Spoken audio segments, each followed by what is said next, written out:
So you're trying to take a little bit of time to grow your career. I appreciate that, and I'm glad that you're clicking on the link to figure out how do you become a better business owner, a better organizer, a better leader, and just someone who is able to structure their calendar so that you can be as effective as possible to get maximum amount of results, not only in business but in life. I think in order to do that, you got to first understand just the concept of it and what you're looking to do. And so we've got this jar here. This jar represents our entire life, and inside of our life, we've got a couple of things, right? One is we've got big rocks. Those are the most important things in life. The second thing we've got are pebbles. These are things that are important, but they're not make or break things. And then the third thing that we're putting in here is sand, which are filler activities that aren't necessarily important, that maybe have no impact or zero impact or influence in your entire life there. But they all do go into the sum of your jar. What we know is this, is that if you start with the sand, followed by the pebbles, and then try to put the rocks in, these large rocks will not fit into this jar. And so we've got to understand the first premise, which is begin with the big things. You put your rocks in first, followed by some additional things that may not be as important, and then followed by any filler activities, which I would look at as things like, TV or, playing a video game or something along those lines, right? It could be just filler activities that really don't mean anything, but you could find some time for. Understand that the big rocks go in first, and that is where you want to begin. So what you do is in business, right, you're taking your big rocks, you're going to hop on over, take any calendar, right? I use a Google Calendar, but you can take any calendar, and you're going to want to start to put those big rocks in first. Now, I believe that you should live your life in accordance of this. It's God, family, business, and so you might want to start to put in, church or mosque or wherever you do worship, right? You may want to put those things in first, followed by family, right? If you have family time, a date night with your wife or time with your kids or soccer matches, you want to add those things into your calendar. But once you have those in, I also would recommend any vacations, but once you have those things in, you then want to turn to the third one, which is your business, right? Your business is what's going to fund your life.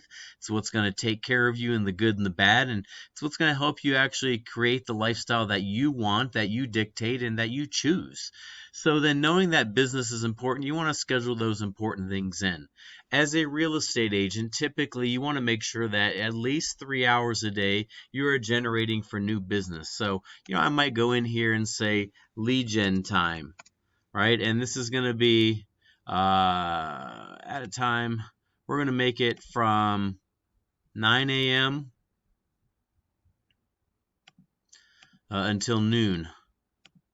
All right, and we're going to put that it repeats weekly, and we'll save it. Now we've got our lead gen time in here. Ask me later on this, which is perfect. Then in here I might add in, after that, after I'm done lead gen, I might be doing emails, follow up on my emails, and follow up calls. And maybe this is a little bit shorter of a time, right? So I'm going to do this from, I'm going to take some lunch in there, so I'm going to do it from 1 o'clock to 2 o'clock. It's also something that repeats. And we save that in there. And so you can see how your day starts to get filled up, right? Maybe you add in here on Mondays, maybe you have a team meeting that happens every single Monday. And so you get down in here and you say from 9 a.m. to 10 a.m. we got a team meeting. So we throw that in there. And you start to add these in. Now I always like to leave some white space in there. I like for people to be able to see, I like for people to be able to see where I can actually take a little bit of time to think or implement. I also know sometimes meetings run over, so I tend to leave a little bit of white space in there. And what I mean by white space is if I have a meeting from 9 to 10, I'm not going to book my next appointment at 10 o'clock. I might book it at 10:30, and that gives me a 30-minute white space in there.